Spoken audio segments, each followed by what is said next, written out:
വാർത്തകളിലേക്ക് വിശദമായി. ഇടുക്കി മാങ്കുളം വലിയ പാറക്കുട്ടിയിൽ 3 വിദ്യാർത്ഥികൾ മുങ്ങിമരിച്ചു. വിനോദയാത്രയ്ക്കെത്തിയ കുട്ടികളാണ് അപകടത്തിൽപ്പെട്ടത്. അങ്കമാലി ജ്യോതിസ് സെൻട്രൽ സ്കൂളിലെ 9ാം ക്ലാസ് വിദ്യാർത്ഥികളായ റിച്ചാർഡ്, അർജുൻ, ജോയൽ എന്നിവരാണ് മരിച്ചത്. സ്കൂളിൽ നിന്നും മാങ്കുളത്ത് വിനോദയാത്രയ്ക്കെത്തിയ സംഘത്തിൽപ്പെട്ടവരാണ് വിദ്യാർത്ഥികൾ. മൃതദേഹങ്ങൾ അടിമാലി താലൂക്ക് ആശുപത്രി മോർച്ചറിയിലേക്ക് മാറ്റി.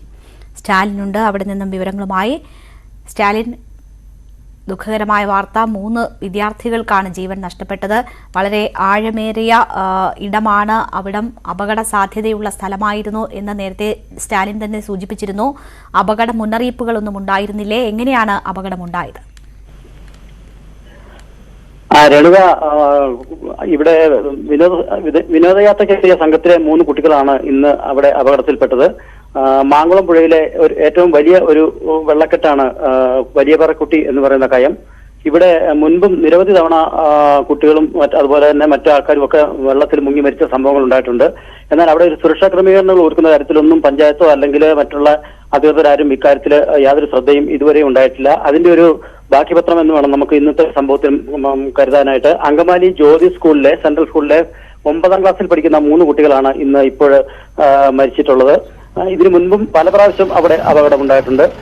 മാങ്കുളത്തെ പുഴകളിൽ പലയിടത്തും ഇത്തരത്തിലുള്ള വെള്ളക്കെട്ടുകളുണ്ട്. അത് കഴിഞ്ഞ ആഴ്ചയാണ് അവിടെ മാങ്കുളത്ത് സ്വകാര്യ എഞ്ചിനീയർ വെള്ളത്തിൽ മുങ്ങി മരിച്ചത്.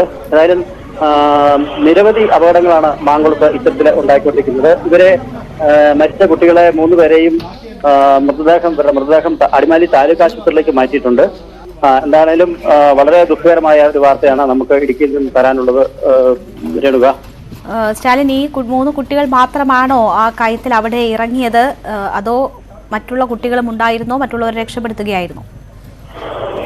1-2 കുട്ടികൾ കൂടി അവിടെ ഇറങ്ങിയിരുന്നു. എങ്കിൽ കൂടി അവർക്ക് അപകടം ഉണ്ടായില്ല. മാത്രമല്ല, അത് ഇവര് വളരെ പെട്ടെന്ന് ഇവര് ഒരുമിച്ച് നിൽക്കുകയായിരുന്നു. ആ സമയത്താണ് ഒരാളുടെ കൈ പിടിവിട്ടു പോയ സമയത്ത് മറ്റുള്ളവർ കൂടി വെള്ളത്തിലേക്ക് വീണതായിട്ടാണ് നമുക്ക് അറിയാൻ കഴിഞ്ഞത്.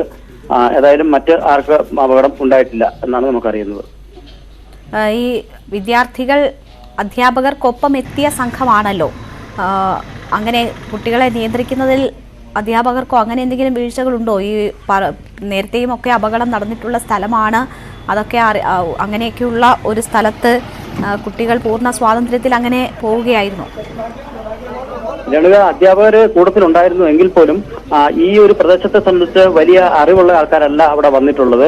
എന്നാൽ പ്രാദേശികമായിട്ടുള്ള, പ്രത്യേകിച്ചും ഗ്രാമപഞ്ചായത്ത് ഉൾപ്പെടെയുള്ള അധികൃതരുടെ ഭാഗത്തു നിന്ന് അതിന് ആവശ്യമായിട്ടൊരു സൂചനകളോ അല്ലെങ്കിൽ നിർദ്ദേശങ്ങളോ ഒന്നും അവിടെ സ്ഥാപിച്ചിട്ടില്ല എന്നുള്ളത് കൊണ്ടാണ് ഈ പുറമേ നിന്ന് വരുന്നവർക്ക് വളരെ പെട്ടെന്ന് അപകടത്തിൽപ്പെടാനിടയാകുന്നതും അതുപോലെ അവിടുത്തെ സ്ഥിതിഗതികൾ മനസ്സിലാക്കാൻ കഴിയാതെ വളരെ പെട്ടെന്ന് തന്നെ സ്ഥിരമായി അപകടത്തിൽപ്പെടാനുള്ള സാഹചര്യം ഉണ്ടാകുന്നത്.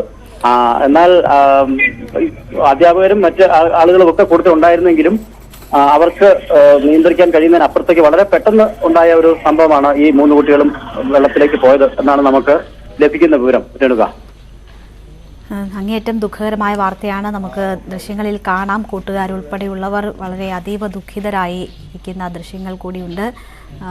അല്പം കൂടുതൽ ശ്രദ്ധിച്ചിരുന്നെങ്കിൽ, മുന്നറിയിപ്പ് ബോർഡുകളൊക്കെ ഉണ്ടായിരുന്നെങ്കിൽ ഒഴിവാക്കാമായിരുന്ന അപകടം കൂടിയാണ് ഇത്. പരിചിതമല്ലാത്ത സ്ഥലത്ത് എത്തിപ്പെട്ട കുട്ടികൾ അതിൻ്റെ അപകട ഭീഷണി മനസ്സിലാക്കാതെ അവിടെ ഇറങ്ങിയതാണ് അപകടത്തിലേക്ക് നയിച്ചത്. എന്തായാലും 3 ജീവനുകളാണ് നഷ്ടപ്പെട്ടിരിക്കുന്നത്.